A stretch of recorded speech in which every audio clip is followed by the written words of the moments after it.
Welcome in September 30th, 2012. This is Cliff Potts again. Had a message via Twitter today that I thought was rather interesting. As you may know, the occupation, I wouldn't quite say as a whole, but basically the individual Occupy General Assemblies have decided to basically do a vote of non-confidence in the government of the United States this year. So their suggestion is that people abstain from voting. There's a site out there, and you've been paying attention to my Twitter feed, which is at Cliff Potts. I know, very creative, very original. If you've been paying any attention to my Twitter feed, you'll see it come up periodically. But they're not the Occupy GAs are not the only ones that are abstaining from the vote this time around. I tend to do the same myself. I'm not interested in playing the political parlor games. Get back to this one tweet that this guy left me, is that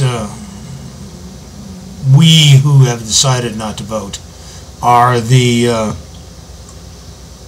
uninformed, ignorant, and stupid fools, yada yada yada. To which, of course, I have to ask, if we are so uninformed and so ignorant and so stupid, why would you want us to vote anyway? I'm sure that's kind of what this is all about.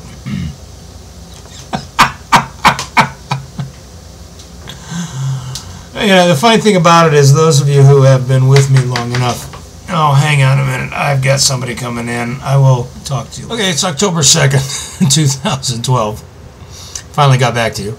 I usually don't work these videos when my roommates are here, as there's too much interference with three people living in one room.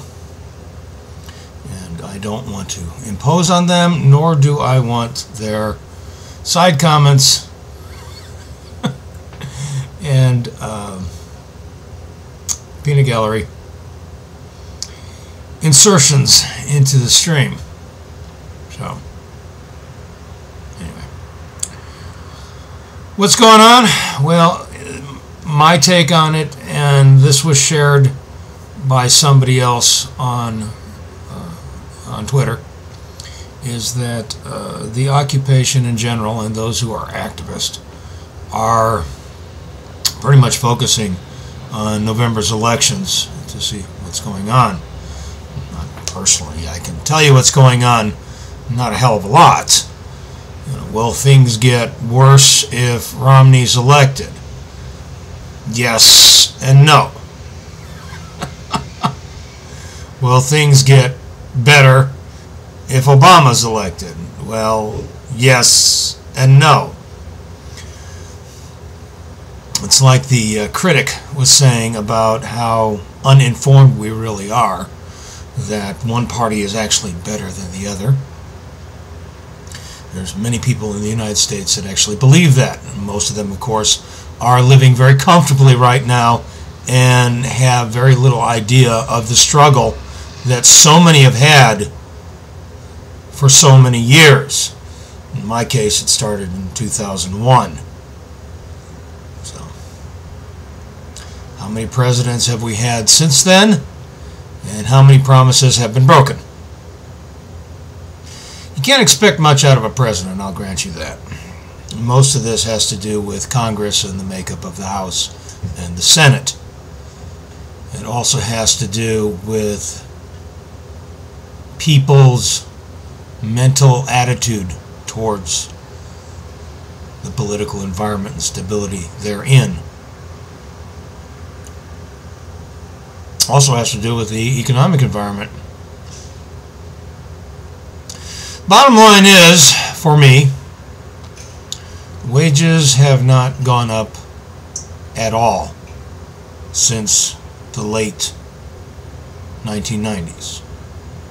As a matter of fact, I have now recovered to a point where I'm making roughly half of what I was making in 1999.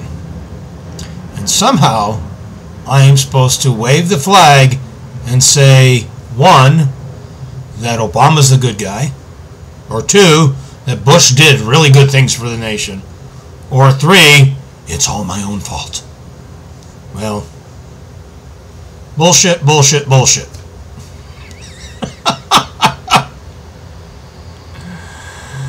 And if I have to continue, as I have since 2006, standing alone on what I know to be true,